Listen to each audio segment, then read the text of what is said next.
Up and running. Checking my signal here real quick. Waking up with Taryn. And all right, cool. So we're gonna do some painting. Give me a hot second here. All right, cool. So we're gonna do some painting. There we go. All right. So let's see. Got my stream up. I got about an hour or so. So I'm going to push this to the back so you can see my menus. And yeah, we've been working on this book cover for the past few weeks, off and on. We're just going to work on, for the most part, it's done. Just need to work on the tentacles a bit. I'm going to set a timer for myself. I got about an hour I think I can put into this. So let's go ahead and do that. Start. All right, let's see. Been futzing with trying to keep these organic feeling without just absolutely murdering myself on the dev time it takes to make all the consistency of these all being the same width and length, while also having distance being smaller because of perspective is a thing. So let's see. I'll just keep plugging away at it, and we'll get it right when it's done.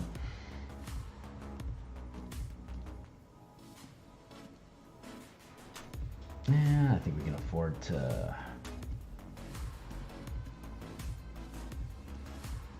That's the one. I'm going to merge that.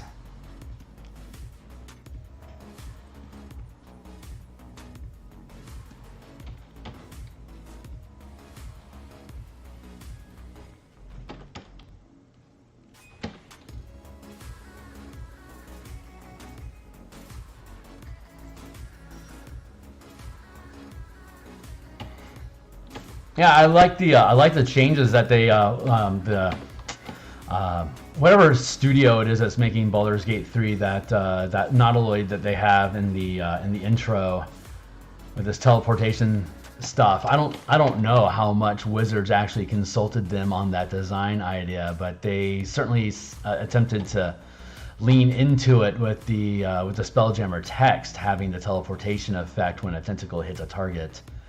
I think that's legit.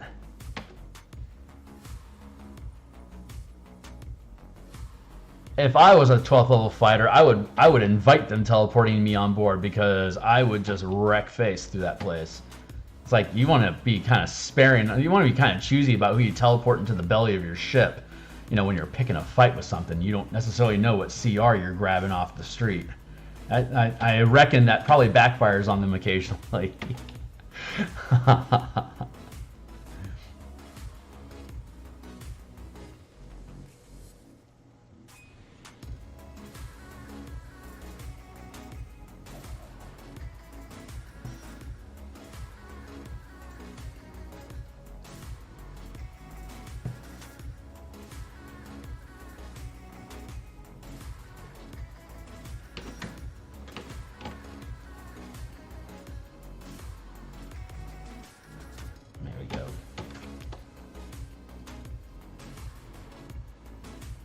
I want to thin that up just a little bit.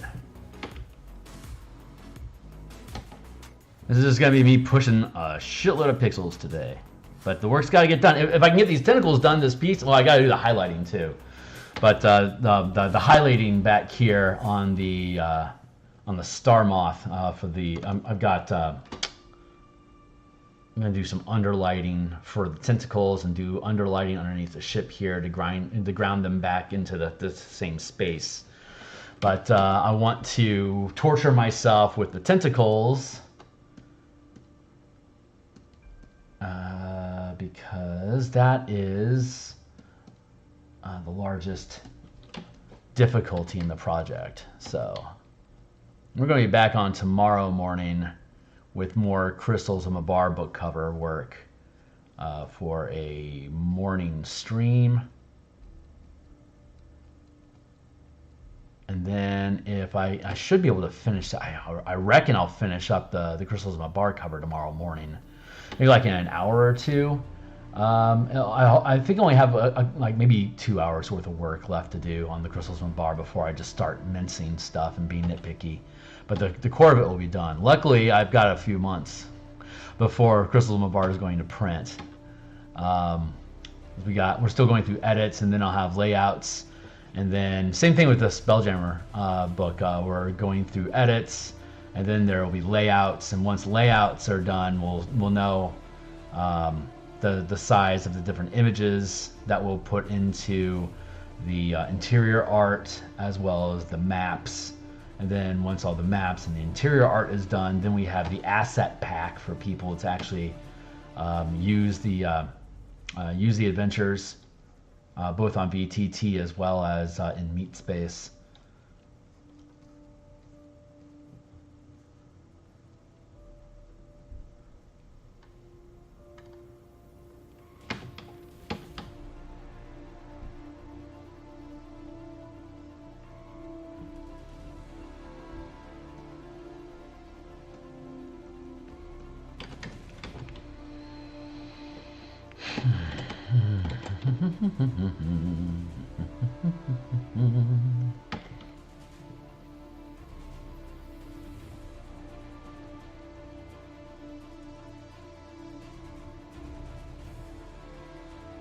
I want to rough up that edge a little bit so I can get it to do. I'm sure there's easier ways in Photoshop to do this. Like I should be looking at a time delay on the lines and the smudge effect, so I have more control over the curves and angles. But this is hacking things out manually like this is a way to get better skill and proficiency with line strokes and different angles and how well your eye-hand coordination can go, which obviously mine is horrible. So there's hope for everybody out there.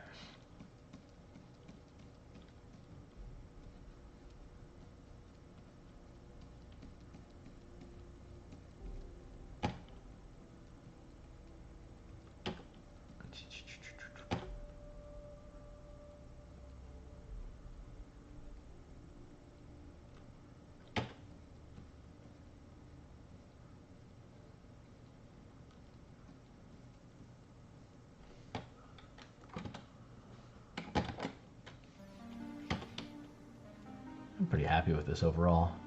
I'm just being like nitpicky and a bit of a perfectionist because I can afford to be, because I should be at this stage in the game. I should be a perfectionist, so I'm going to start striving more in that direction more often with my pieces.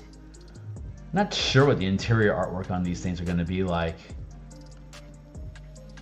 My gut keeps telling me to lean away from hard, like full color paint effects. Instead go more of a sketchbook style, but I honestly don't know what the aesthetic would be. I like the idea of just keeping color incorporated, but like having more of a sketchy color style. Not sure how that's going to manifest though, but it'll need to be consistent throughout the book. So when you're doing art for a full book, it's a good idea to like sketch and go all the way through, and then loop back around and then do detail all the way through. So as you drive through a project, I've had a number of experiences when working on interior artwork where my style will evolve and it'll just get easier and better, just because you're just putting in the hours and you're just discovering new techniques and you acquire new skill proficiencies. And so it's not a good idea to like start with one piece and then finish that piece and then start with the next piece, because if you evolve in the middle of a project, then all the previous work it'll look better and better the further back in the page count you go. So not only breaking up all the pieces into their sketch phase and then detail and then color and then polish, like doing all those 4 steps in sequence with each other, so none of them get too far ahead of the other, but also randomizing the order in which you do it will help disperse any notable sequencing of front to back of the book or anything like that, about like noticing when your art style actually improved during the process of the book. So it's a fun experience to have.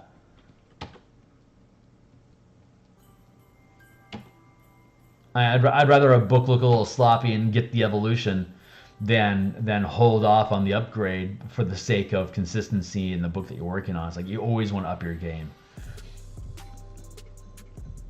Like if you're doing point buy, you always want to push into your main stat. Always. Always, always, always.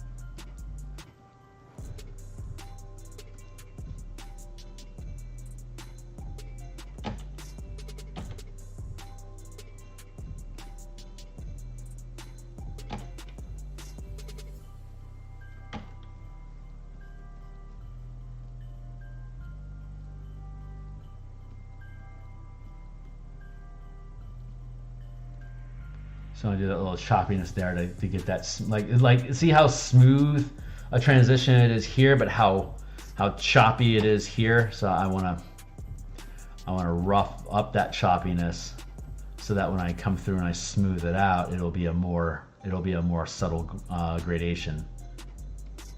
And then I'll come back through and I'll highlight.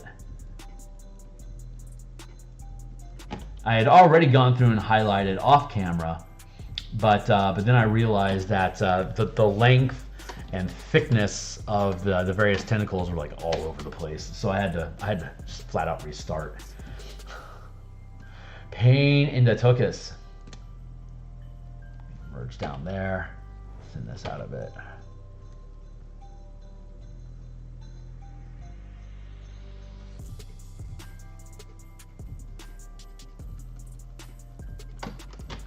So you get that consistency issue there, that thickness.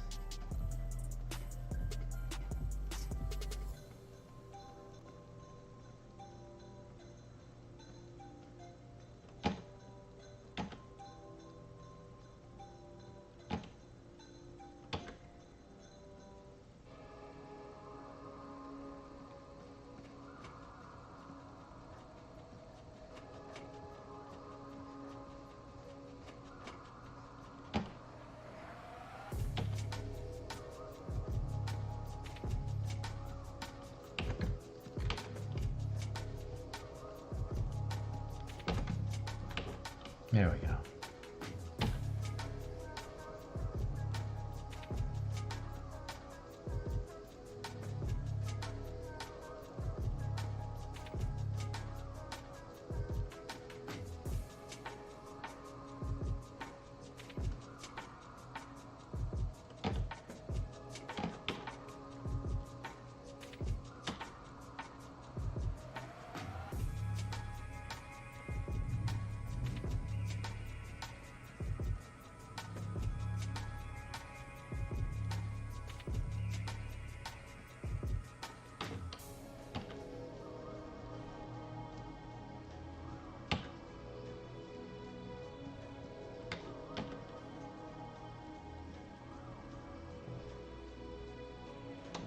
Oh, oopsie, wrong layer. Let's back that up.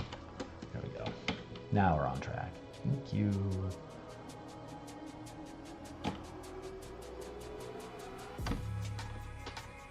Yeah, that's about the same thickness. I need to thin this one out a little bit, I think.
Okay, there we go. That's starting to feel better.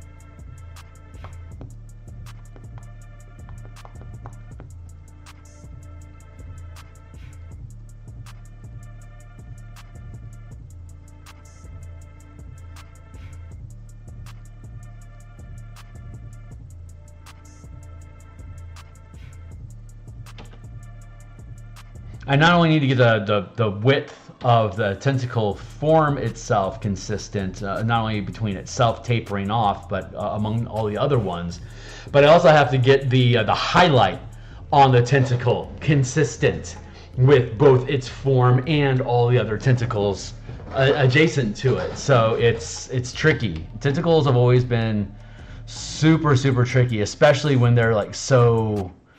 A lot of times you can work tentacles into pieces, so you don't have to point out, you know, like direct, like here's a bunch of tentacles, compare each one. It's like, oh, here's a flaw, here's a flaw, here's a flaw, here's a flaw. That stuff makes me super paranoid. So normally I try to limit like 1 or 2 significant tentacles and then have the rest of them sort of background or otherwise integrating into the piece as a whole. But that is why this piece is such a challenge, because they can hide behind each other a little bit, and they've got this structure to engage with, so I can offload some of the perspective and proportioning to the background structure to cover for that. But these 3, like this one, and then geez, not even all of them.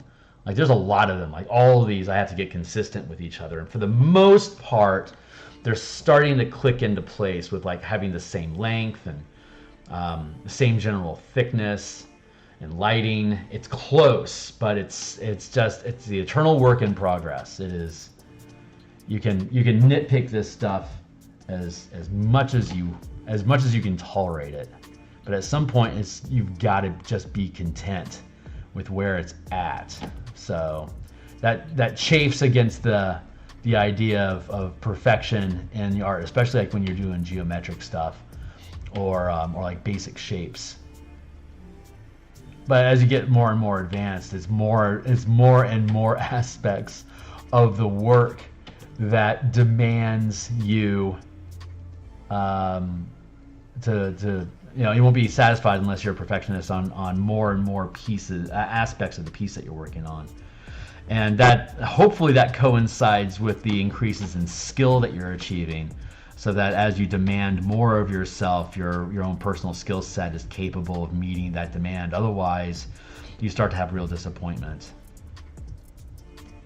It gets really rough. I'll say this, it gets really rough when you realize that your skill and techniques are insufficient for the composition that you're attempting, and you have no idea. It's so far, like you've stumbled into something that's so far out of your league that you don't even know how to properly deal with it. That's rough, because you end up having to either just accept the loss or abandon the project altogether and go from a different direction. And then, you know, years or however long later, you're able to come back around to it and hopefully make it work for you again. But it's a real kick in the ass when you realize that what you're attempting to achieve is beyond your skill set to do at the level of quality that you insist on. Like there's like the level of quality that you want to get to. Like I would love to be comparable to other common go-to artists that Wizard of the Coast uses for Magic the Gathering art, for instance. But I am realistic about recognizing I am not at that level, and it may sadly be a fact that I might not ever be at that level. So it's really, you gotta kind of not only curb your expectations on your own skill set, but you also have to recognize where your limitations are so that you can appreciate your strengths. And once you start recognizing your strengths, that's when it's possible for you to ascend in ability to be able to match the type of art that you admire. Like when your own art style gets so strong that like like when you're technically proficient enough to be able to look at a piece and recognize what type of brushstrokes or like what technique they're using to achieve the looks that you're appreciating, that's a great step. That means that they're on your horizon, and when your own personal art style develops to the point where artists that you admire, you can look at their work and say, yeah, I like how they did that. It's no longer, I have no idea how they did that, they're amazing. And it ascends even from there into not just I understand how they did that, but you can get to the point where like, yeah, I can appreciate why they made that choice, why they went that direction, what they did. And then, I can see how I could have done that differently, and it'd be equally well. Like those are the stages of envy to quality, I guess.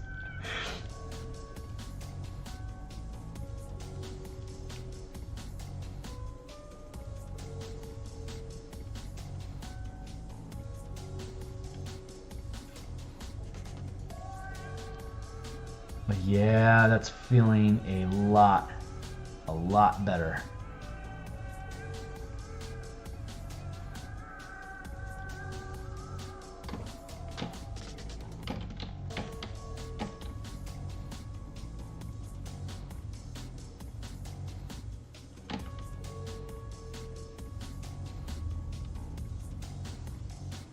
Just like that.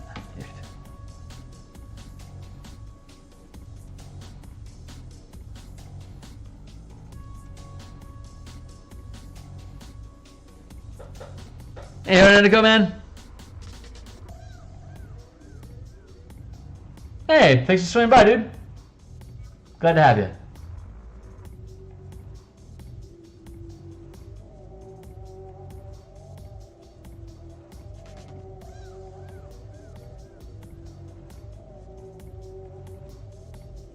I'm just putting in the hours. It's the only way to get the art done. Putting in the hours. I'm liking that fluidity though. That feels pretty good at that point. Still a little choppy up here. I think I need to work on just a touch here. I think I can actually do this. So cheeky.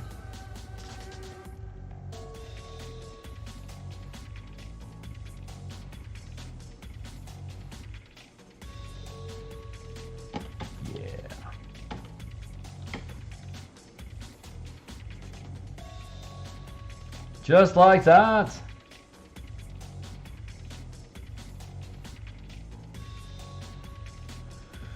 These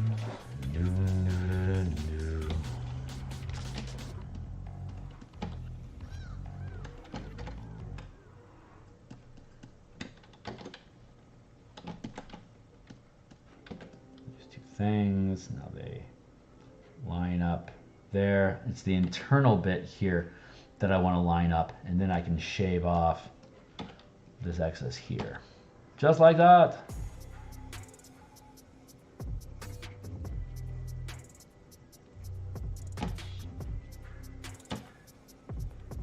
Damn it. Now I've got angle issues that I need to resolve.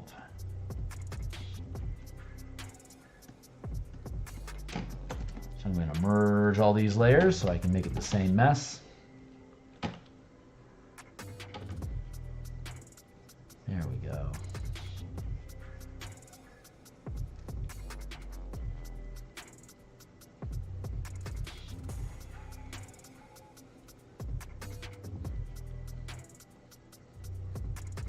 Let's further send that down. Just a lot of pixel pushing we're doing today. And then we'll be back tomorrow morning to work on. We've got a design meeting with Ukulele Bard about this book, the Combat and Exploration. He is working on text structure and arrangement, as well as filling in text gaps, like examples and stuff like that. And we've got a update meeting tomorrow morning, nice and early. And then once our design meeting is done, I'll jump on for a couple hours to do, hopefully finishing the Crystals Mabar cover tomorrow. And then I've got I'm now playing in a D&D game. It's 4th level. I've got a Kobold Rakdos Artificer Battlesmith that I'm running with a Paladin and a Gunslinger. It's a fun little team. I'm enjoying it.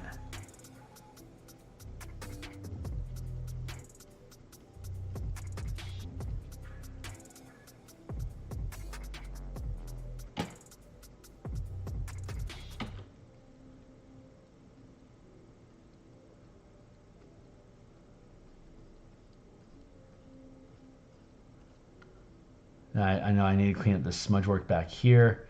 A lot of little and rearranging and reportioning these tentacles. There's a lot of. I'm gonna just hide the star. Let's hide the star moth completely. Cast shadows. That way I have a cleaner read on these tentacles. Oh boy, I'm gonna do that too.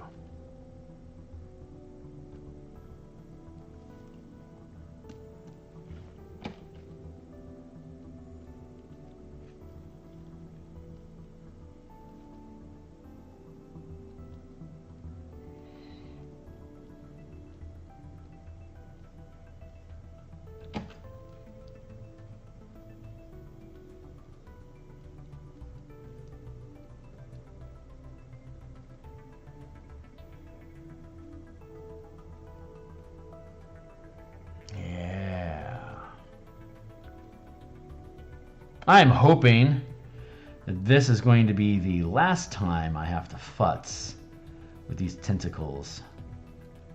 I've got the lighting that I have to do after this, like underlighting like this. I mean, not like that. That looks like shit. But I mean, like along those lines, like reflective light off of the planet is actually a thing. So.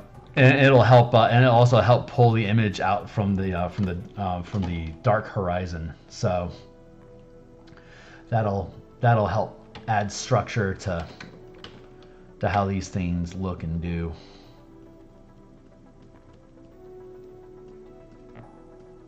But I'm getting pretty happy. I mean, it just takes so much time, each one of these tentacles. And to get the curve, like to get that curve to work, I need to make sure that I'm not making it thicker than it is already. Like I literally have to go through and like get all the straighten it out, like get rid of all the knots along the way, so that it has a smooth tapering effect over the full length of the tentacle, regardless of how it's bending. In this sense, this is the most foreground of them, so it needs to have the most significant detail, as well as the most activity, so that it can do work for the other tentacles. Because the further back in the piece you get, the more it's latching on to the star moth structure. So going back to here, cast shadows, so you can see like how it gets, like what we actually see here is the star moth is actually ramming the nautiloid. And in reaction, the nautiloid is gripping onto it with a bunch of tentacles. So that's oops, I have a duplicate. Get rid of that. Yeah, so the more active I make this front tentacle, the more it provides narrative language for the rest of the tentacles behind it. Like this is how active, how dexterous these tentacles can be, and you can see then how they're wrapping around the target object in the background from there. But I think I want to come through here.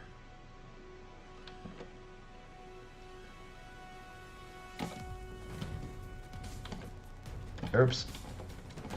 There, cut, paste. I actually want to do that.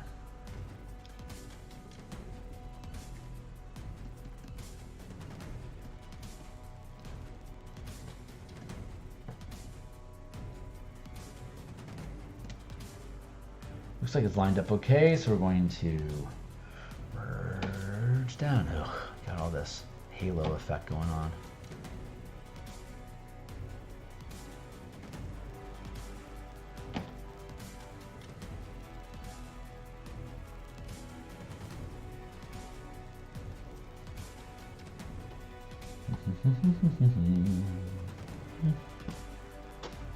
There we go.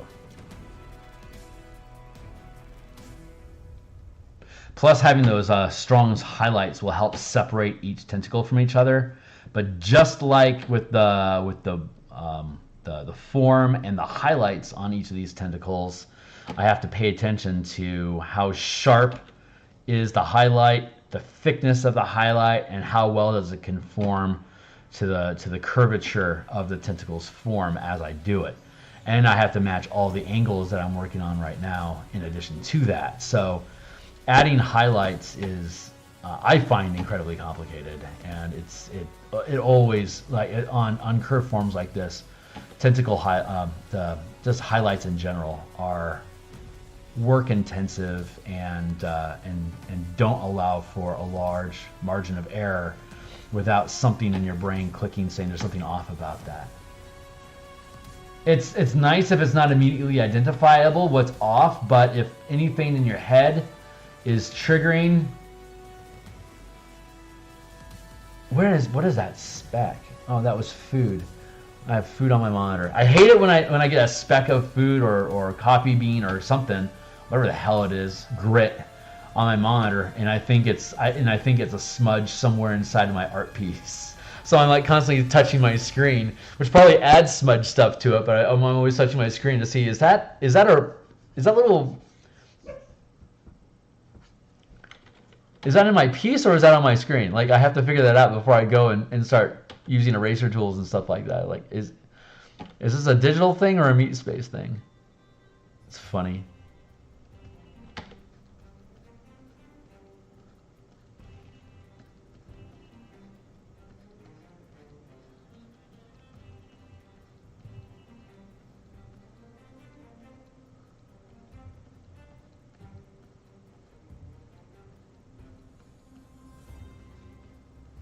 So I broke that form and now I have to rebuild it. This is that shaking out I was talking about. Like if I carve away too much at this to get rid of those burrs so that it's smooth, I risk making it too thin. Right now it's too thick. That curve, that interior curve is too thick. So I have to come through here and I have to trim it down.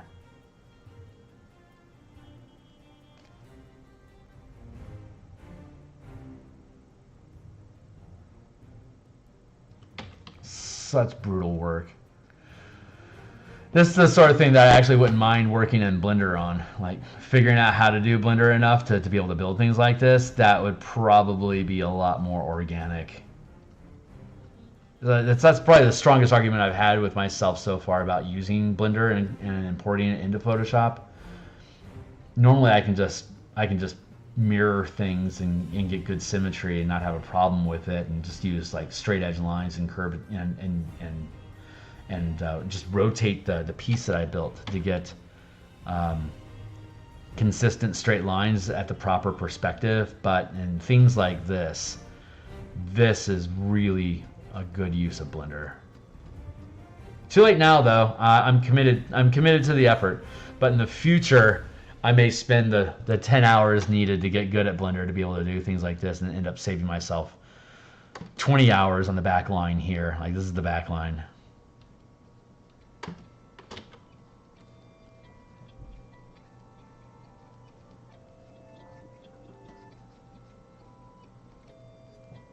That feels pretty good.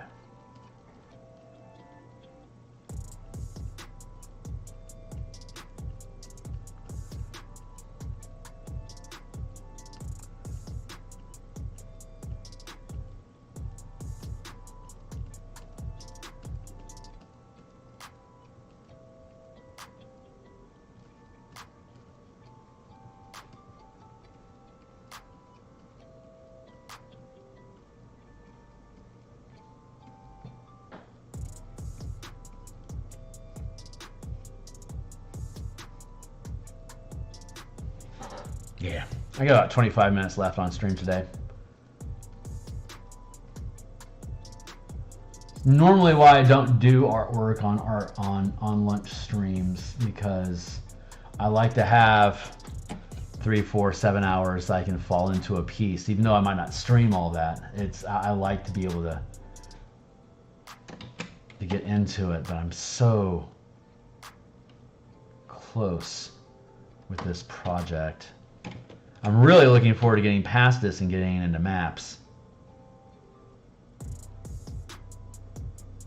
I'm not even going to worry about interior artwork until it's finished laying out, doing the layouts, and see what kind of space we actually have available. Because between charts, maps, and just general layout, breaking up text, it should be visually relaxing enough that I won't need to do more than like one illustration every 4 pages, for instance. But I know I'm going to want to do a lot more illustrations than that. It's just a matter of keeping my shit in check.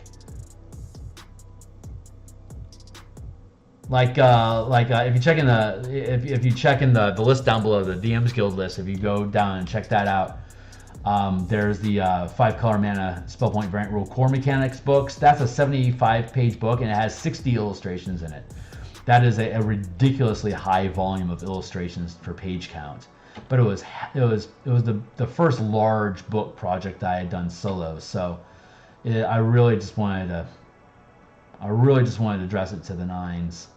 And the also linked below is the Pacts and Patrons of Ravnica book, and that's like, I think that's 30 pages, and it has like 22 illustrations. And it's I keep saying that I want to do these projects and I want to back off the artwork, but I keep doing more artwork with like more polish.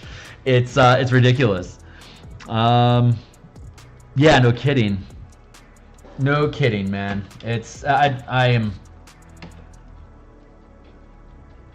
I didn't realize how prevalent the tentacles were going to be in this piece until I built it. I'm like, oh crap. And I'm so far in, I'm like, I don't want to bother with Blender right now. But yeah, it's definitely, it's legit on my, I mean, it's free, so it's legit on my radar as something to make use of. And it's a awesome, I see a lot of other Photoshoppers using it to incorporate precise architecture and stuff. Like, there's a lot of merit to that, especially if you're dealing with a really weird angle. That's when it can really come through for you. Like if you're doing like a weird like 3-point perspective piece with all right, it just locked up, so I have to wait for it to finish saving.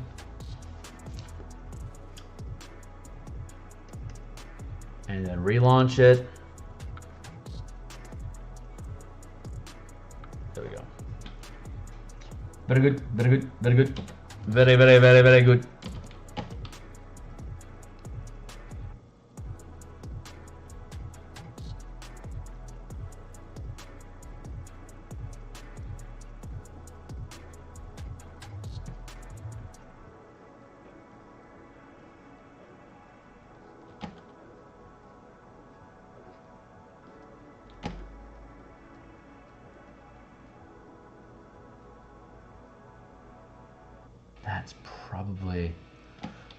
That's probably about right.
Still those little kinks in there, those little distortions. It's reasonable to have distortions in tentacle effect, and like tentacles, especially if they're flexing and moving around a lot, but this is a much smoother curve, so I can't really justify leaving them in place. I have to spend the time smoothing it all out, and I'm using this cloud texture brush because it pushes pixels so well, but it leaves that tread mark texture. And 20 minutes left on the clock. We'll at least get the form and curvature of this tentacle done, and then we'll start working on the other ones, and then I'll be done for the day.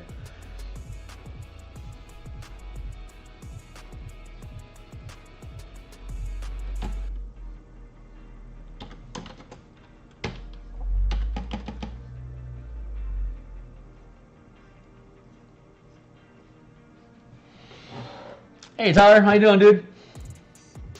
How was the show? You went and saw Evil Dead, right?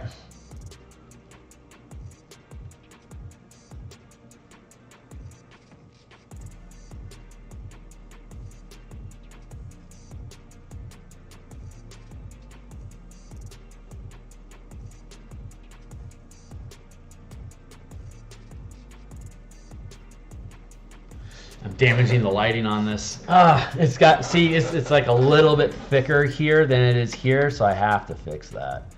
But I risk over thinning it in the process. So real, again, blender. Let's go ahead and embarrass myself with this piece and use that as a stern lesson that blender good. Blender good. God damn it. There we go.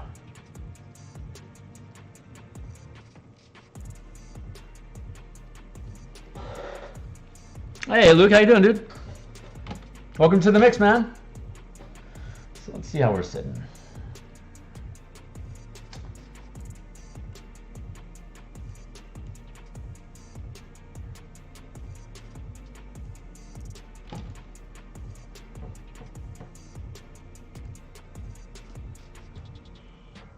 How we doing there?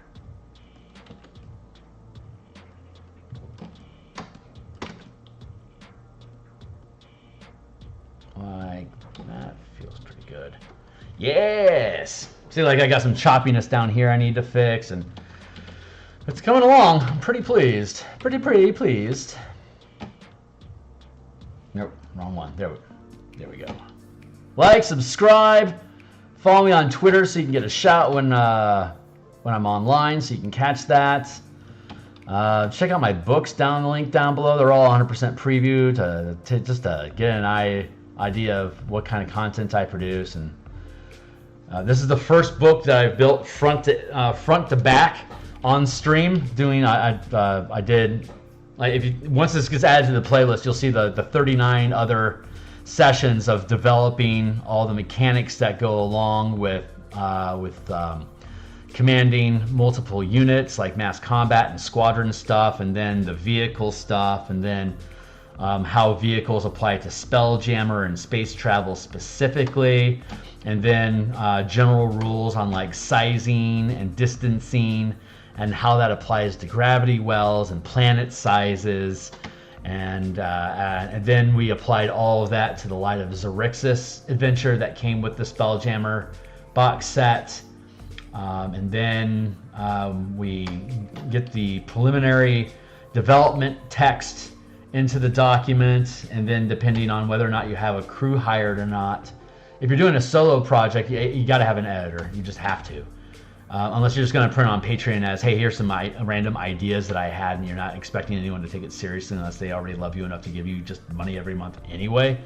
But if you're trying to reach unknown audience to expand your reach and to provide a viable product for the unanointed, then you really need to have an editor to make sure that it reads clean. And in my instance, I hire an editor, normally somebody that I respect their work of. In this instance, Adam Hancock, who did Orc and an elf had a baby, but specifically I recruited him because of Balderon's Guide to Kingdom Building, which is what I themed my 4X guild and kingdom mechanics on, using his industry system and his resource placement system to curve with the master document, which is also linked down below.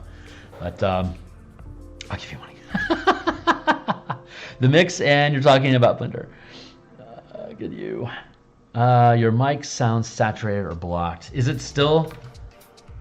Is the? Yeah, I think I need to get like one of those buffer things. Like there might even be an echo effect. I'm not sure. Maybe what happens? All right, I'm gonna experiment real quick here. See if I can experiment.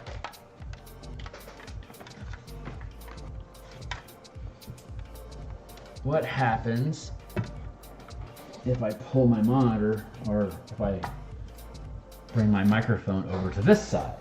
How does that sound for y'all? Does that make a difference in the world of sound? Because I typically have my microphone on the same side over here where I'm looking at comments, but it also makes me kind of lean into the microphone on occasion. So I don't know. I'm still trying to figure things out. I think I need to buy more tech and probably just upgrade my production my production equipment in general. I've got a Yeti microphone, which I'm really happy about, but I don't have any kind of filtering process. I need to get some lighting in above me. My gal found a lamp. I think that'll do for a wall-mounted lamp. So I can get some more direct light down on me. That should help. That should help all the artifact effects, like here, because I've got my Ravnica background as obviously as a background painting. Although it would be fun to get that as an actual print to hang behind me, so it's actual meat space. That would actually be pretty cool.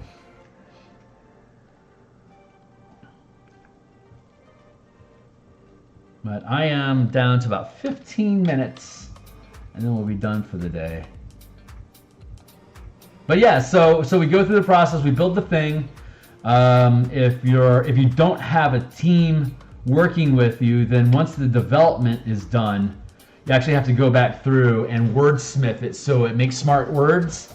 And depending on how smart you are, is going to end up being how smart your words are, which is why I recommend hiring out, like outsourcing your ideas to other people that have had, smart text published as well, so that you have somebody in your corner that's helping make sure that what you write sound good, which is also why you want to have editor, so that all that stuff can. I'm gonna hide all these things so I can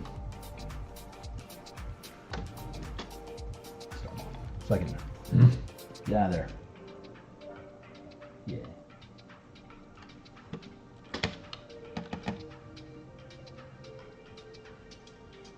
So once the wordsmithing is done and you hand it off to editing could come back and just completely kick your ass, which could require extensive rewriting. Like if you check in the link down below at my DMsGuild, look at the 5-color mana spell point variant rule books that I have. They're all 100% previews, so I mean you can literally read the whole thing and see what I'm saying. I had to rewrite the entire, the initial 75-page book. I had to rewrite the entire thing because my editor's like, nope, this is not worded well. I can help you through a lot of this, but it's going to be a lot of lifting. So I recommend that you blah blah blah blah blah, and you just start listing off things that needed to happen for it to become a viable product. Which so I rewrote the whole thing, and that's why it took like a year and a half for me to finish that particular book. These books are taking a year plus, just because they're so mechanically intense and there's so many scenarios that it has to be able to work inside of, because you don't know what kind of creatures your DMs and your players are going to encounter in adventures, and how many of them they may end up being able to recruit. So it's not like you don't want to just stumble into a Merilith and then have it helping your 7th level party. That's ridiculous. So those are things that you have to account for all the foreseeable scenarios, and then you got to playtest stuff so you can find the things that you didn't think about, and that again adds to production time. And if you're designing new mechanics, like I can see a subclass or even a class that isn't like necessarily creating new mechanics. I can respect that those aren't necessarily play tested if they're using known variables as part of whatever it is, just using them in clever ways, or if there's other examples of other offerings that use similar scaling or resources or whatever that have a demonstrated success track that you can duplicate and curve into. I can see those not needing to be tested as much, but I don't. All my stuff it's all systems. It's all subsystems and resource management and new ways to use the 5e game. So like all my shit always needs playtesting, which further slows down everything. So it's worth it. I mean, it just depends on what kind of a project are you working on, how much effort needs to go into making sure that you've covered your bases. And just because you've got experience with doing stuff doesn't necessarily mean that you can just eyeball it and you're good to go. Again, it comes down to how creative is the new offering that you're creating, how far off the path is it from other products that are already demonstrating that the mechanics that you're using. Like if you're the first person to use a mechanic, then there's no one out there that can help you with guidance on how's this thing supposed to do. Like maintaining concentration on multiple spells is a really good case. That's down in the color mana books that I have there for you to read. But I lean hard into stacking concentration effects, and like that's because that's like a very MTG sort of thing to do, to be having multiple enchantments and multiple creatures with stacking, synergizing effects. That's what deck building's all about. Everything in your resources stacking together to create a stronger Gestalt synergy, and stacking concentration can do similar, but there's a lot of considerations that have to go into it. Like when I built stacking concentration, I then had to go through every single spell in the game. It's like, if I'm allowing you to stack concentration, can this spell afford to have concentration? Like Mage Armor, for instance, is an 8-hour duration spell. It doesn't require concentration. It gives you basically a 13 plus dex armor class. If you don't have a lot going on with concentration, it could be reasonable to think, well, yeah, if you want to maintain armor, then you should have to maintain concentration with it. But those spells are protecting people that are primarily using concentration, and it's a first level spell. So it's like you could decide, and but if you maintain concentration on 3 or 4 first level spells at a time, it's not such a priority that Mage Armor not be concentration, because you're adding to the risk of a spellcaster, but it's a first level spell with nominal benefit that low level casters will be reliant on and won't be able to use actual concentration spells. So during the process of design, we waffled back and forth about, armor class boosts. Should those always be concentration effects to add to the stack or not? And it really came down to how much of a bonus is a benefit providing to you at the level that you gain it, and how much resources does it eat up if you're going to allow it to stack concentration with other things. That's one example of a crap load when you're looking at the analysis of how does your game system work. If you have binary on-off concentration, then a 6th level spell and a 1st level spell both eat that same concentration resource. But the chafe that I always had was, why is it so difficult for an 18th level wizard to maintain concentration on a 1st level spell? That didn't make sense to me narratively or even resource wise. That's where stacking concentration started. But that's just a case in point. If you're going to have minion mechanics where you're commanding multiple groups of minions with verbal actions and bonus actions and action economy from your attack actions. Yeah, all 20 subclasses. Yeah, they do. Excellent. You should always have playtesting. And my advice, as always, is if you're going to ask people to come in and playtest your stuff, allow them the opportunity to playtest their stuff at the same time.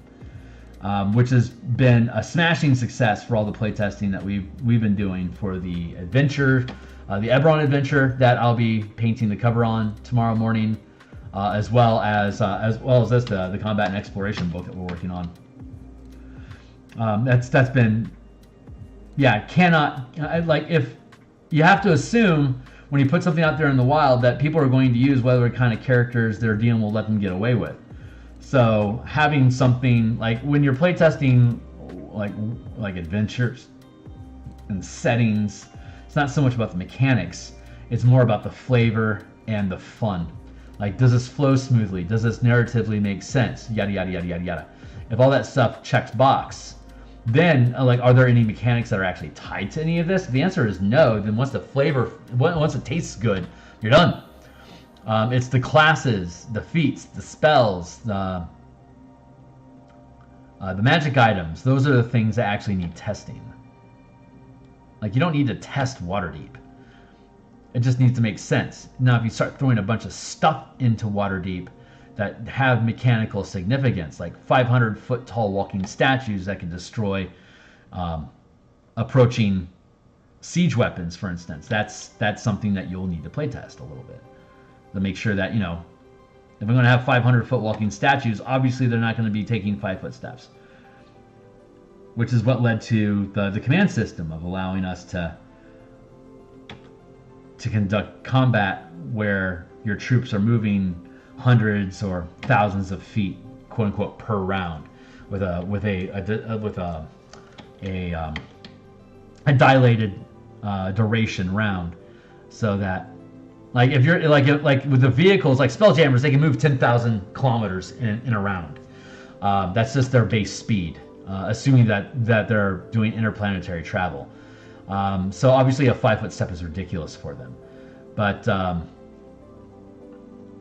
if you're just a human and you wanna move 10,000 miles, it's not going to be in a round, not underneath your own walking. That's going to be a lifetime. It's like you spend your whole life walking to be adjacent to the enemy, and then you have your attack per round, and then you die of old age.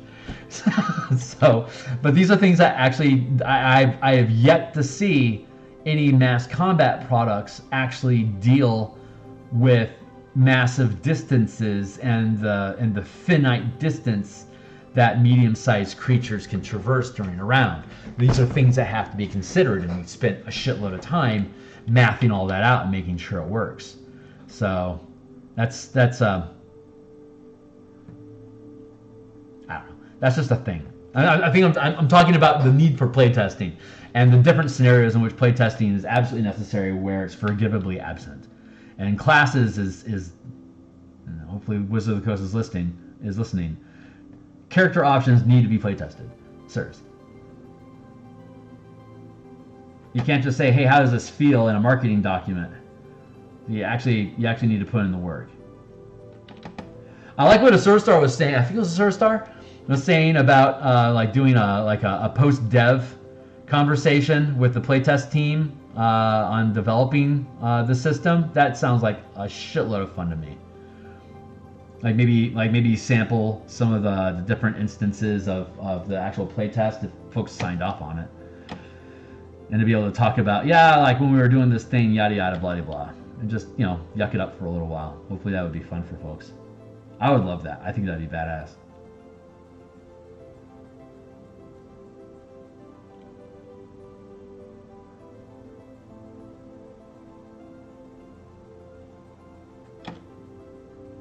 But if you're playtesting, you also really got to respect the wishes of the people that are playtesting. Like, they're all recorded, but the agreement is I'm not going to publish them unless everyone agrees on it. And even then, I wouldn't just do the full raw thing. I might just grab some battle highlights, like rounds 7, 8, and 9 of last night's playtest would be probably a really good 20, 30-minute soundbite to just have running around in the background or whatever during a dev conversation with the team that played it. I don't know. It's worth considering, and I certainly don't have to worry about. I don't have to worry about it right now because there will be probably another month or so before this actually publishes. But then after, so then back into the process, what do you got saying here? Falls. Phil's gives the good stuff in an arc of flood, the world.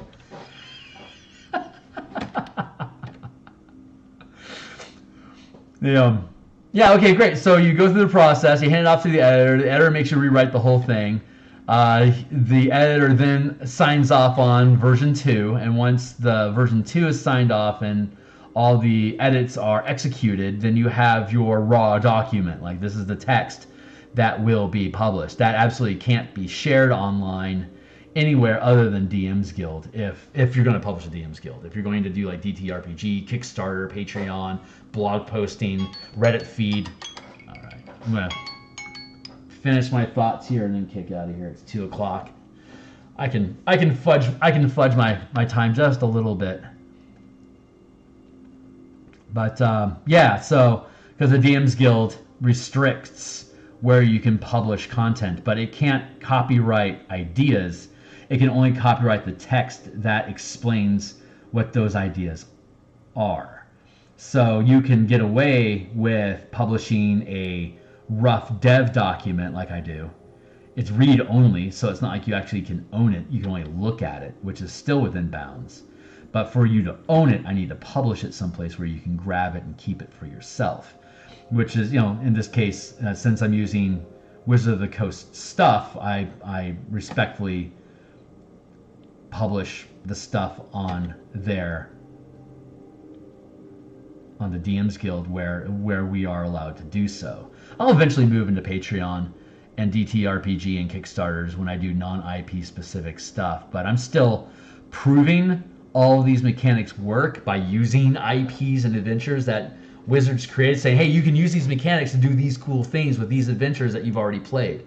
Try doing it this way and see how it changes the flavor of the game that you're running, and it should be awesome. That's the pitch. But once it's out there, I can create as much content regarding this stuff for Patreon, on whatever I want to do with it. But since all these things are inspired by works by Wizards of the Coast, it's my own personal ethics has me giving them first right of publication, as it were. And then any derivative work I can either, like I built all these 5-color mana mechanics because Wizards didn't provide any color mechanics for spellcasting when they put out Ravnica, nor when they put out Theros, nor when they put out Strixhaven. Obviously, they're not interested in it. But they are the publishers of that content. So me publishing the core mechanics of 5-color mana on DMsGuild makes a lot of sense to me. But I also published down below the Pacts and Patrons of Ravnica, a book of warlocks specifically. That is literally one sale away from being a bestseller, and it's taken a year to get there, which is the slowest product I've ever had gain a bestseller medal, because it's so niche. And so the lesson I learned from that is you can go with general broad ideas on DMsGuild and end up getting decent sales from it. Like I'm almost gold on, I'm within 100 sales of a lot of those products on the DMsGuild, from going from Electrum to a gold bestseller, which is a decent feather unto itself for me. I'm proud of. But the Warlock Ravnica book is not like people don't love Warlocks. Is there's not enough people that love Ravnica, that love Warlocks, but are dissatisfied with the Warlocks that already exist inside the game. Oops. For them to want to pay for a book of 10 Warlocks, it's too niche. But that's the sort of fun stuff that I could put up on a poll on my Patreon. It's like, hey, I'm gonna do some MTG character builds. What class do you guys want me to work on, and what colors do we want to play with? And it could be like, yeah, we want to see an Azorius Ranger. It's like, cool, I'll build a Precognition Mage. I'll grab a couple cards out of MTG backlogs and convert them into characters, and that's the sort of thing that I can publish on Patreon. It's like, all the mechanics for this stuff are free to read on DMsGuild. Click here. And here is one example, like a Boros Swiftblade, for instance. I could build a Boros Swiftblade for Rangers, Paladins, like a Martial Powers Boros Swiftblade. So any like Barbarian, fighter, rogue, ranger, monk, artificer, all those classes could borrow into the Boros Swiftblade character and you know, use these abilities, and here's how the class lists are modified, and like I can deck all that out, and it wouldn't sell worth shit on DMsGuild, but it might be a fun little monthly thing for Patreons to kick through, you know, if they're supporting my work. So you can see my Patreon stuff in the link below. It actually leads to the document where all the spelljamming mechanics are at, but you don't actually have to be a Patreon to benefit from looking at all that stuff. And once the product goes live, we'll convert that post link to the link on DMsGuild, since it'll be 100% preview for you to read the whole thing anyway. All I really just need to do is just to point you towards it. It's like, hey, you can read the whole thing. If you actually want to buy it, cool, buy it. But I'd rather you understand and appreciate the concepts that are inside the books than necessarily purchasing them. People end up buying my stuff because they want to support me. That's just how the game industry works. I don't have to worry about that. What I do need to worry about is proving my mettle. Anyway, the end. I'm in ramble mode. Don't mind me. Paladin Swiftblade, man, fucking cool. They are super freaking cool. I built a Swiftblade subclass a while ago for rogues and fighters on Indestructiboy's channel. I will include the Boros Swiftblade as a sample. The Martial Powers book that I've been streaming on Monday lunchtime. That is getting to endgame at this point. We're starting to work on DM notes and example builds. So one of the example builds I'll go with is definitely a Swiftblade. Just using the different powers to express how you could do a Swiftblade in any of those character classes. And I'll have to see if there's other things that jump out at us as ideas that we can build out. Like I could go like an Arcane Archer route. Like you could play Arcane Archer subclass, or you could call yourself an Arcane Archer and take this kit of abilities.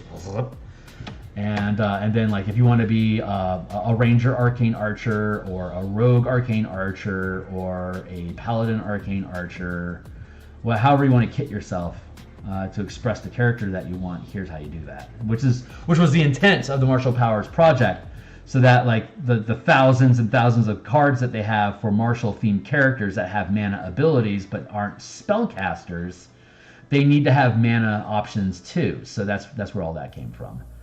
And so once Martial Powers comes out, between the 5-color mana spell point variant rules and the Martial Power rules, all 13 characters you can build using the same color mana resources and multi-class freely between the different classes, building your color pool, just getting more spells and more powers available to you as you gain tiers in levels. So anyway. You read the wrong doc though. I spent 6 hours reformatting and he didn't. Oh, that's a shame. Oh, really? Oh, that's a shame.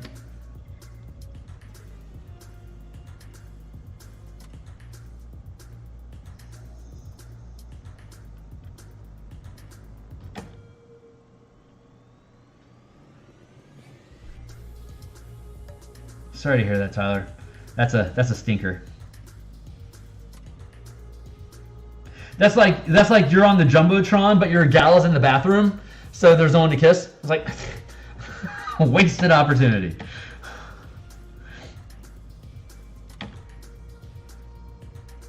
Lesson there is never go to the bathroom.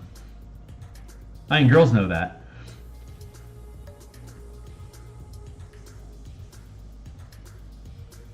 We are really, really close on this tentacle. I'm stretching into overtime a little bit just because. Oh my god. Itchy face. Ugh. My face has been crazy itchy lately.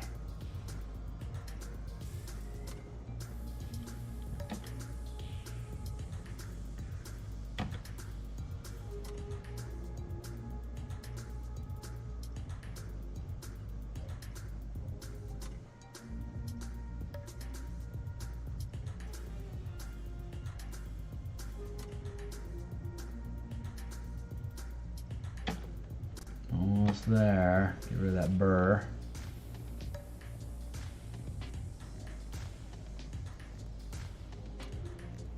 Get rid of those burrs. Make it smooth. Ba-doom.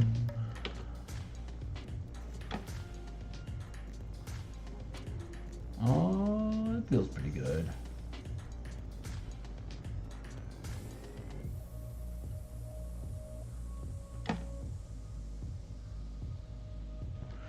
I'm going to take a quick mental break and show off the... Here's the Crystals in a Bar cover so far. I was able to flesh out this corner over here. So all I really need to do is resolve the lighting here, get these teeth all straightened out, and add in the mild highlight details to these characters, and flesh out the texture on this a little bit better. So, but otherwise I'll be done. So this is coming along really well. This is 6.23%, which is the size that it appears. Actually, if I were to, that's about the size that would appear on the ribbon of new releases and adventure banner on DMsGuild. And this is about the size. This is about the size that it would, about like that is how it would appear on the product page when you click into it, and then when you click on it directly to get a zoom in on the cover. This is about the resolution that you would see, and when you actually purchase it, you'll be able to get up like super close, nitty gritty. So once I get these final forms done, all I have to do is go through and just polish,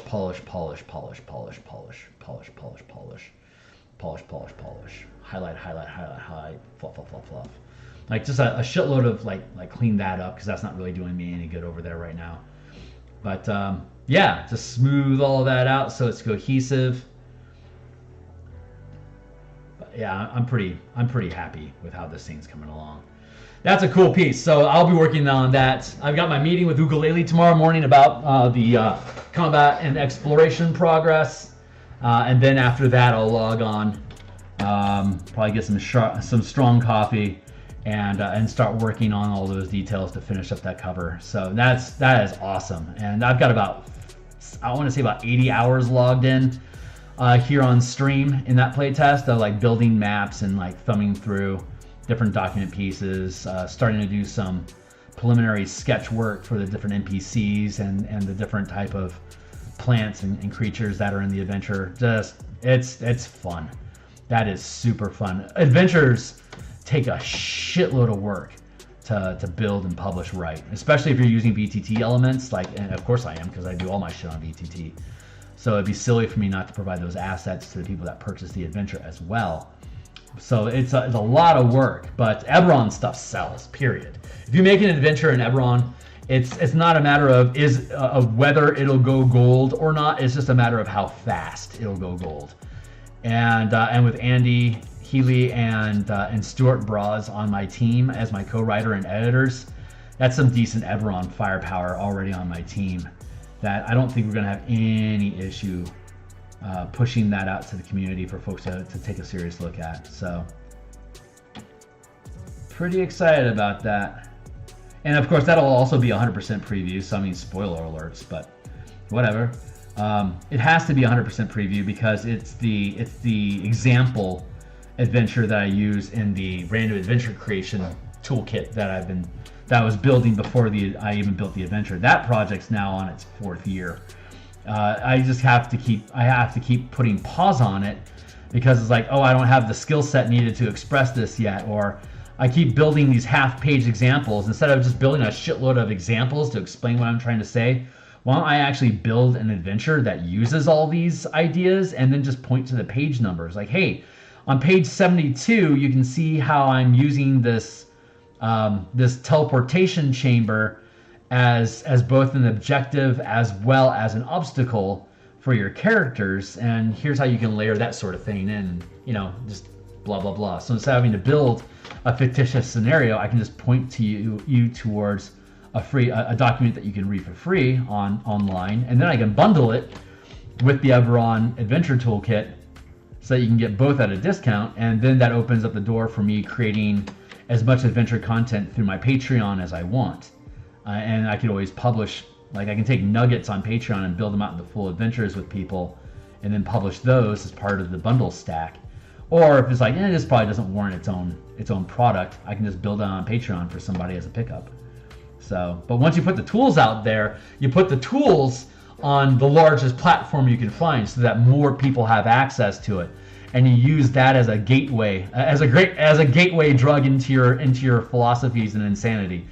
And once they get into your mindset and the way that you run games, and they dig it, then folks will be interested. It's like, so how are you approaching Storm King's Thunder? Like, for example, Phil, how are you approaching Storm King's Thunder using in-command mechanics? Like, that's a fantastic question. Since you're going to be fighting a lot of giants and dragons, then you're going to want to upscale yourself so that you can start finding the different resources at the different hex crawl locations for you to go around and do a resource collection until you get strong enough to start punching dragons in the face. And once you get to that point, then you can start taking their shit and snowballing. Just like we were snowballing in Descent into Avernus with the Infernal War Machines eventually evolving into Spelljammer ships.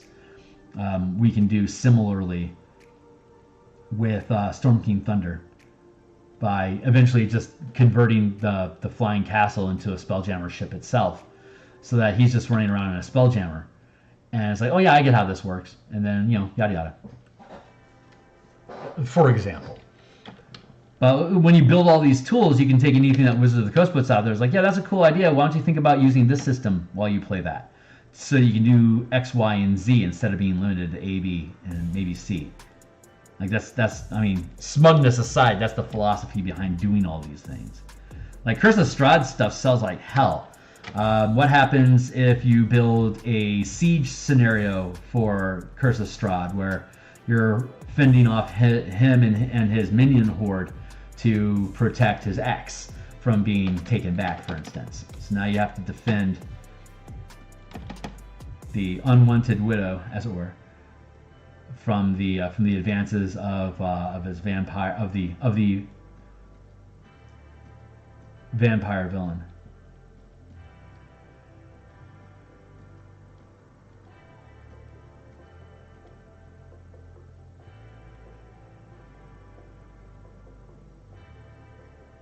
That feels pretty good. See, that's, yeah. That feels pretty good too.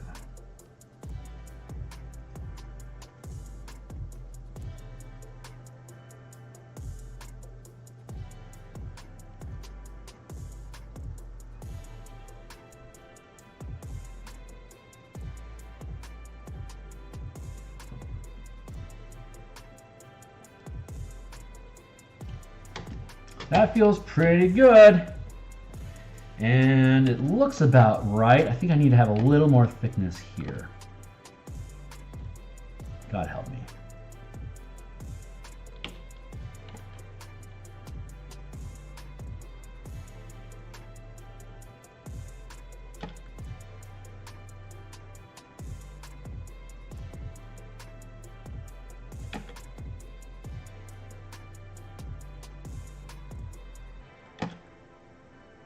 No! Get that curve smoothed out.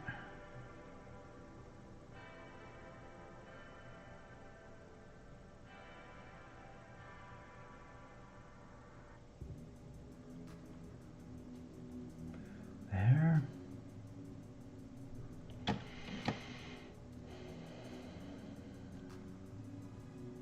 God, this stuff is such mind-melting work. Can't go wrong with Domain of Dread. Hell no, dude.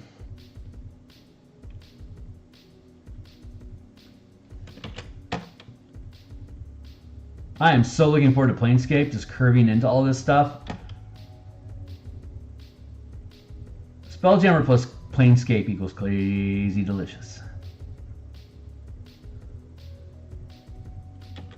It'll be interesting to see if Wizards attempts to make those two things compatible with each other, or if they don't care. They could go, honestly, they could go either way.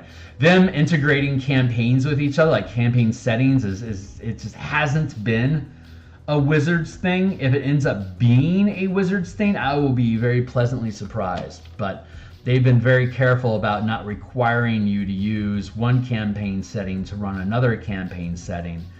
But I think they've gone too far out of the way of not addressing obvious synergies where they exist. Like the Radiant Citadel should have easily been in the Astral, but they went with Ethereal, and I don't think anyone really knows why. I really don't, other than we don't want to assume that people are going to use this in the astral plane.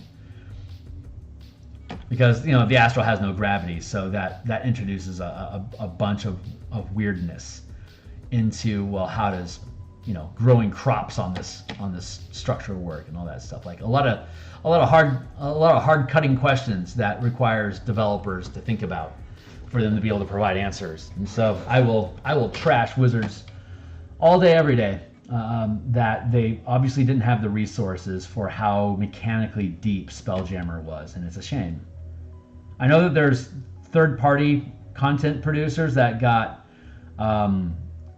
freelance hired to create the Light of Xerxes, and it's a decent adventure, and given the tools and resources that were available to them, they did a pretty good job with the content. I do not begrudge Justice, Sadie, or anyone else that had worked on that, but it was Chris and Jeremy's decision of what sort of resources were available to them when they created that adventure, and the ongoing complaint from the community that the lack of mechanical depth in using the ships in a spaceship campaign setting is disappointing. But given that, I don't know I honestly don't know what Armin's role is there. I think he's hired on as a developer, but I don't know if they silo him into just doing like character stuff or how that system actually works.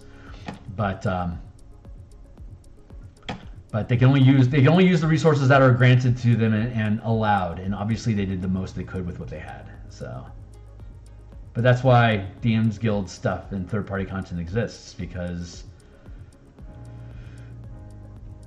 they can upload it onto us, which I'm happy to do. They don't return my calls, but that's okay.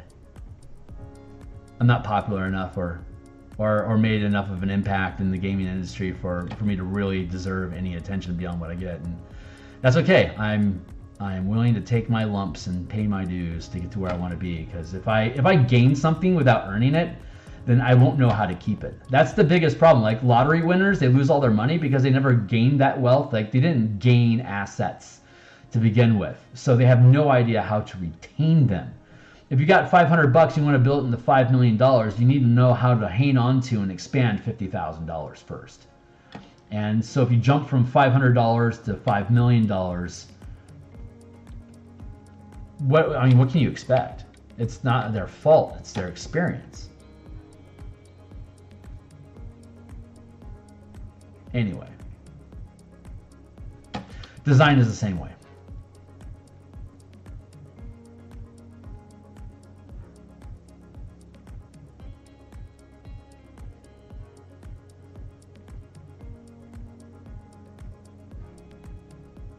I'm in that. I'm part of that. This could be better. We could do more with it crowd, but so few people actually ask, what more can we do with this? What could this be?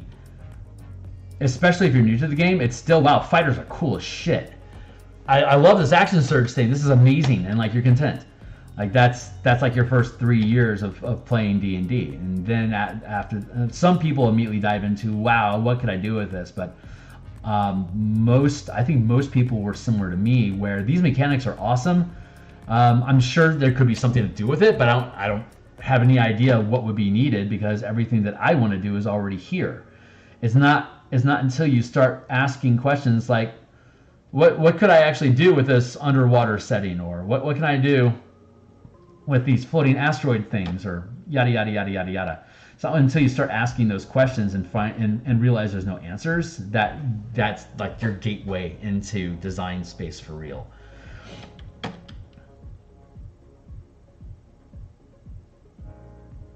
Like I could create another warlord class. There's 1,000 warlord classes out there. It's like you've got maybe you have a sidekick that you're pushing around, but most likely it's just going to be different like combat maneuvers that you can help other characters in your party use. And then there's mass combat systems where it's, you stop playing 5e and you're going to play Risk for a little while to represent you fighting armies, and whoever wins that game of Risk ends up winning the kingdom thing. But there aren't any products out there that have you play Risk, have you commanding a character that can provide maneuvers to followers, have those followers be unlimited in number while still using 5e mechanics. Like, those 4 factors don't exist anywhere other than, well, that's why we designed it, because there was a gap in the market that people that have been playing long enough start asking questions like, well, I just took over this town. There's like 3,000 people in this town. What can I do with that? And the answer is throw them away and go on another adventure somewhere else that has nothing to do with them. Like, that is an unsatisfying answer, especially if winning over people and influencing communities and gathering resources is one of your gaming fantasies, like your 4X fantasy. You can build, anyone can build a 4X game, but building that game that's 100% compatible with your RPG character in the game that they intended, using the rules of that system, that is hard. It takes months, years of effort, and the less people have, the longer it takes. Which is another problem that corporations like Wizards has, is that they have time frames. They have quotas. They have cost resources. Every word you write costs them profit. Less words, please. Less words, more vague ideas that people can, on their own time, on their own dime, we can outsource the creative effort. Like D&D used to be all about providing creative options and then applying them into adventures and campaign settings that they offer, demonstrating how these ideas are used and what you can build with them, and people fell in love with Planescape and Spelljammer and Birthright and Hollow Earth and Domains of Dread. But TSR went bankrupt off of those ideas. So there's a lot of danger involved with incorporated businesses getting super passionate artistically about different game development. Like indie publishers like myself and so many of us, we can afford, it's our side hustle, so we can afford to invest as much love into it as we want. And it's not surprising that Wizards doesn't really tip their hat towards those efforts, because if people start saying, hey, Terran builds classes better than we do, so if we point him out too much, they're going to just be like, you should hire Terrans. Like, we don't want to have to deal with that. Don't make us deal with that in a Twitter post. So they have to summarily ignore almost everything. So it feels like an insult, but it's just a reality that even though we're all piggybacking off of the IPs that Wizard controls, it's up to us to build our own ideas that resonate with our own market that we have to build ourselves. But ultimately, again, that's that flex. You want that. You don't want Wizards carrying you, because if Wizards decides not to someday, then what happens to your business? Does it crumble? I could get a bot could come through and give me 10,000 followers, but I'll probably lose all of them because my channel's shit. It's like utter garbage. The only people that subscribe and stick around on this channel are people that enjoy my random musing ramblings and all the yada yada that goes on with that. And like, that's gonna be a hard fight, one person at a time. But the people that I accumulate, like you guys, the people that I accumulate that stick around and hang out and stuff like that, these are people. You are my people, and I am trying to create a river of ideas to y'all. And if I just inherited a bunch of subs or followers or whatever, it's like they may not necessarily even appreciate or get what I'm trying to do. I'm just going to lose them because I didn't earn them in the first place. Meritocracy, if it was consistently applied to the entire world, our world would be a completely different place. Everyone would try a hell of a lot harder. It's a lot easier to figure out how to influence one person and to get them to do work for you than it is to figure out how to do something yourself. And like every single person has to reinvent it. So I recognize the inefficiency that goes along with it. But then that's also that convenience of having things handed to you. It hurts you. It takes away from your own ability to speak your own mind. You can't really like aggregate news channels, like D&D aggregate channels that like are the last to market but have the largest number of followers to it. Like they're super slow to move because they're so huge. Like every step they take is just like, it's colossal. And but it's not creatively independent. Like their dependence on aggregating the mass opinion about the one D&D test right now, like they aren't forming their own opinions, or if they are, they aren't sharing them, because for the most part, the larger your channel is, the more you have to remain opinion neutral unless you build your channel around hot takes. And you can certainly build a huge following. There's a number of channels that have built huge followings around hot takes, but you also don't take them seriously because they're hot taking all the time. So like Indestructiboy's channel, Terran Pounds, he's like super professional, high opinion. So not only do you have to agree with his opinion, but you have to agree kind of with the process that got them there, which is like from a very design focused perspective, not a player perspective. Like he's like, this is damaging to the game, so I hate it, even though I love the flavor and it lets my character do pretty much whatever I want in Raffle Stomp Curse of Strahd campaign. That victory is easy and assured, and if I didn't care about merit, I would take that W. But with Twilight Cleric, it was too easy. Not only do I feel like I cheated by using such a broken system, but I feel like I cheated the campaign because I was able to kneecap it, for instance, just as a random example. It's like balance is super important. Not because you're being stodgy or you're wanting to adhere to Wizards' coattails, but because you're trying to build inside of a system that is disciplined, that has constraints on it, that you can bend, break, or push past, but you need to have either good narrative reasons for being able to do it or mechanical balances that justify the freedom. That, like, if you get freedom one place, you're going to have to pay for it elsewhere. Like, we can fly, but it's going to require us to build a plane and gather jet fuel to make that happen.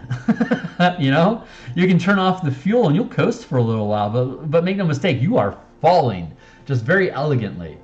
And like that, it's funny, like the comments about like aggregate channels that then switch to Kickstarters lose people. It's because they're now coasting on their aggregate momentum, but they're trying to create their own ideas that a lot of their audience didn't sign up for. It's like, we don't care what your ideas are. We wanted to get the news and we wanted to get a summary of what was going on. This has absolutely nothing to do with why we are here, and now I'm not going to give you the algorithms that you had gotten on your other stuff. So now they're torn. Shit, do I keep promoting this Kickstarter, or do I stay focused on why people followed me in the first place? Like, these are like that's rebranding, and rebranding yourself is brutally difficult.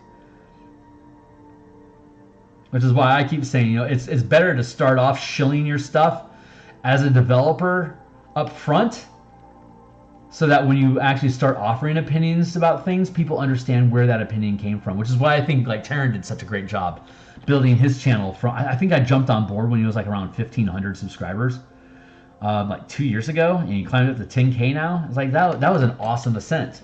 It's like you saw like some serious growth in his channel, and serious growth on how he manages his channel, the type of people he brought in, like me, for instance, and other people to help manage the social side of stuff and just be part of the community.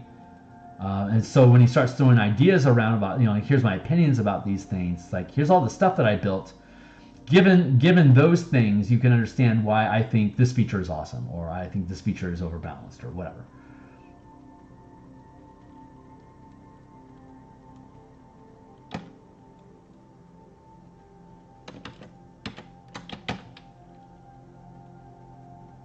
Like, hey, here's what Reddit's saying about the new exhaustion rules.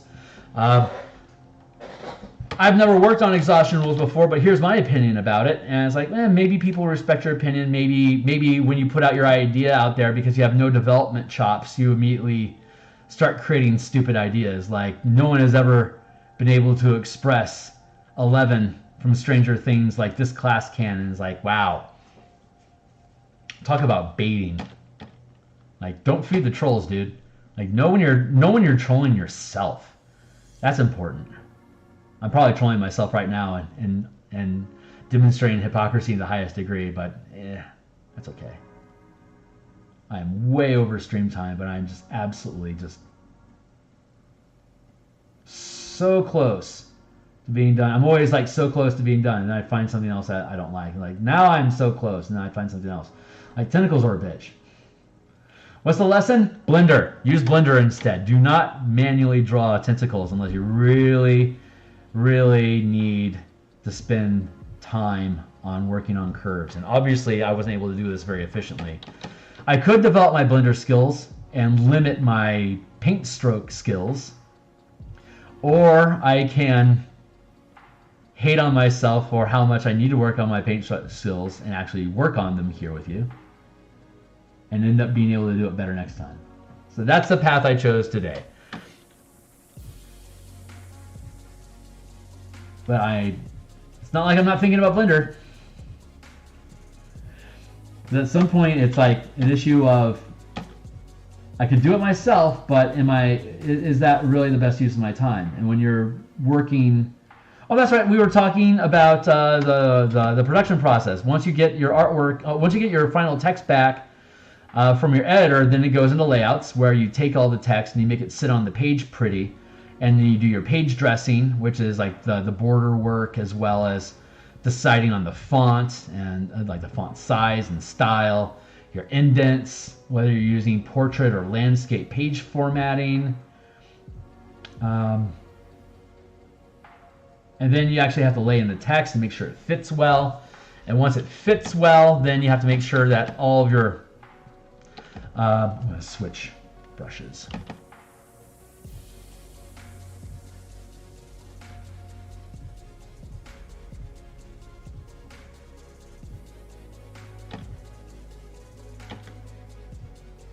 Very good, very good, very good. Very, very, very, very good.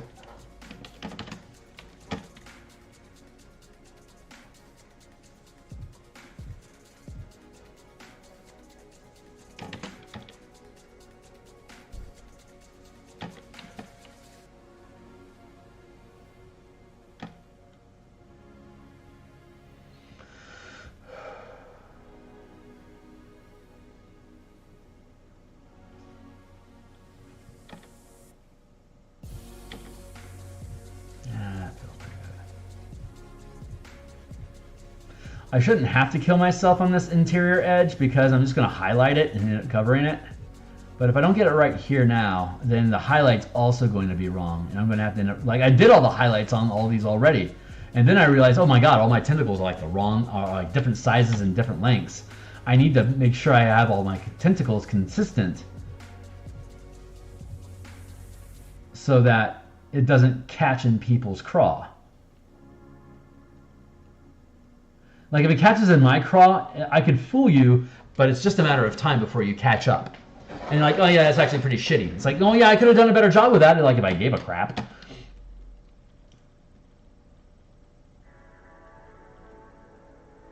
Which is why, again, I've spoken about this before, but you always want to do your cover first.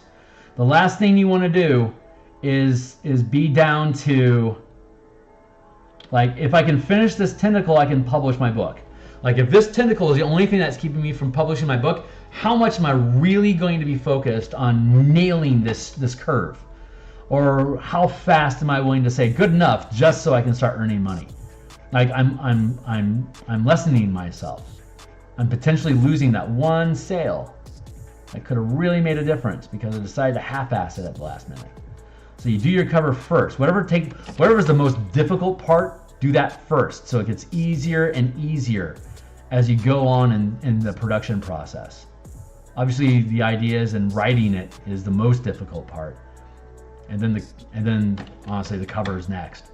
which is why I do the cover after I finish writing the book. A, it's inspiring, and B, it gives me a lot of mental hang time. Like, this is like I can just ramble about whatever I want because it doesn't take any mental energy really for me to push pixels like this, only because I've been doing it for 20 some odd years.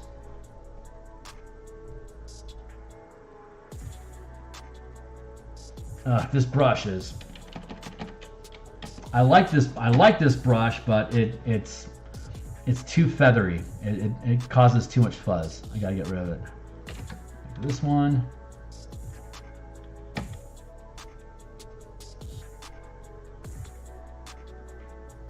Oh my God, let the nightmare continue.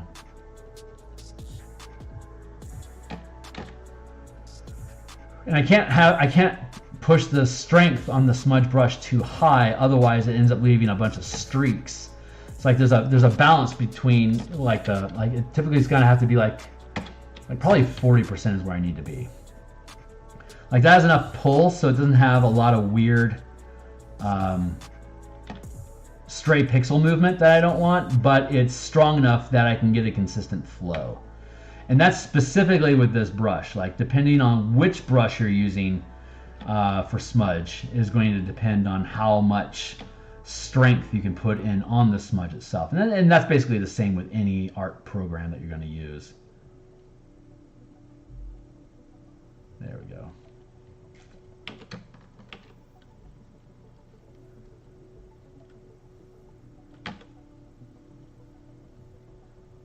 I mean, Vector's horrible at doing smudges.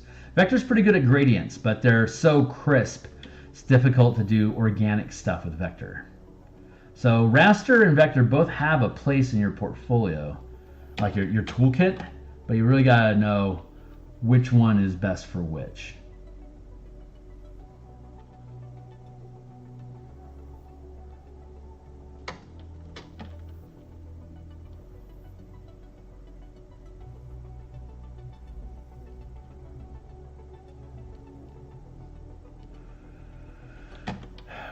That feels good.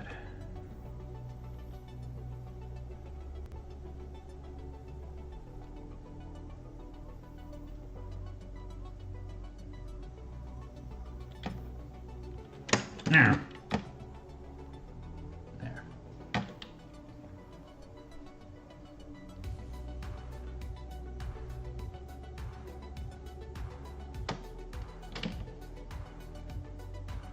Feels a little thin over here now.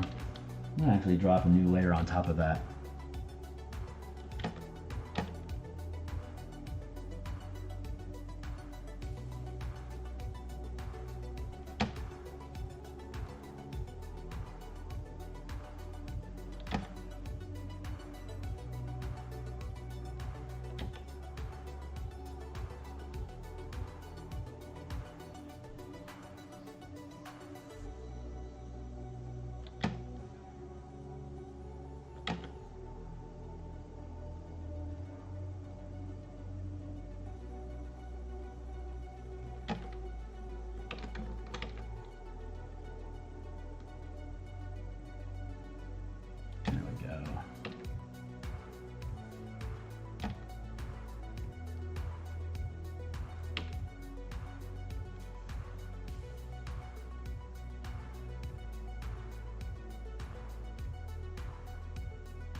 Yeah, it feels better. It's a little janky over here.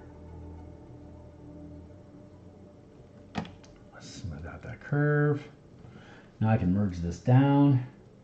So it's one layer. I can go, yeah, that's an eraser, sir. So I can go through and I can smudge that into shape while staying inside of the form. There we go.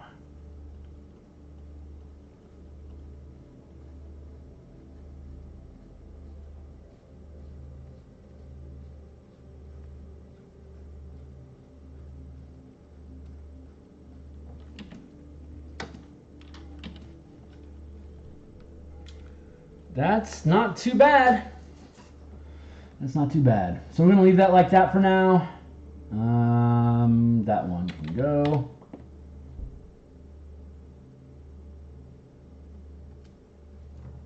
Can ungroup.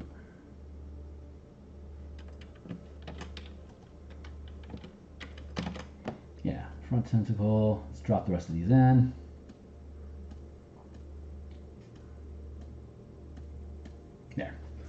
All right, so everything's back in place. This tentacle is a little thinner than this one. This one's a lot thicker than these two. Oof.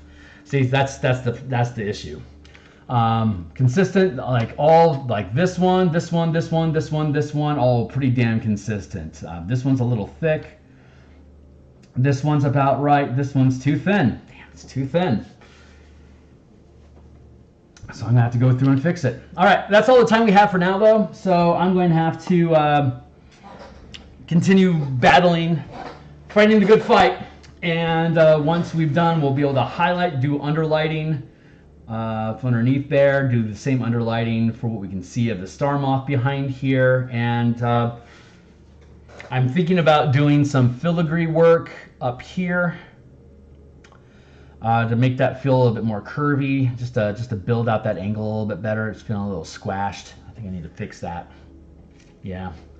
I'm happy with that reflection. I'm happy with all this lighting. Like, all of this is good. It's just right here and these tentacles here. Those are the only things we need to fix. Then we can flesh out the background, the astral space a bit, and then we'll be done. So it's probably only like 500 more hours to go. I'll probably do most of that off stream because a lot of this is boring, but I'll probably do this once I have the nautiloid and the star moth finished. I'll probably jump back on stream and then clean up the background and put in a little bit more work detail on the planet, and then we'll be done. So we're super close. We're like 98% of the way there. It's just this niggly little 2% left over that's just absolutely kicking our ass, which is to be expected. That's how covers work. So I'm going to cut stream here for now. Like, subscribe, follow me on Twitter, check out my books. I'll be back tomorrow morning at some point and working on the Eberron cover that we showed a little bit earlier. And once this is done with editing and we get the text back, we'll be building this. We'll be building the layouts out using Word. Word is my weapon of choice still for layouts. So we'll build that all out there, and then we will go through the entire art process of building out maps and charts, page dressing, and we'll see what's left over for us to fill in with artwork. And then we'll do all the artwork on stream as well. We'll bond all that in together. We'll build a PDF, then we'll publish it, and then we'll just do an official walkthrough from page 1 to done once the product is published. So probably looking at I'm guessing this will publish in January, which I would be thrilled about. That means we're pretty much online with where we're at. So stay tuned, check it out. I'm looking forward to seeing y'all again, and I really appreciate being here. Thanks a lot.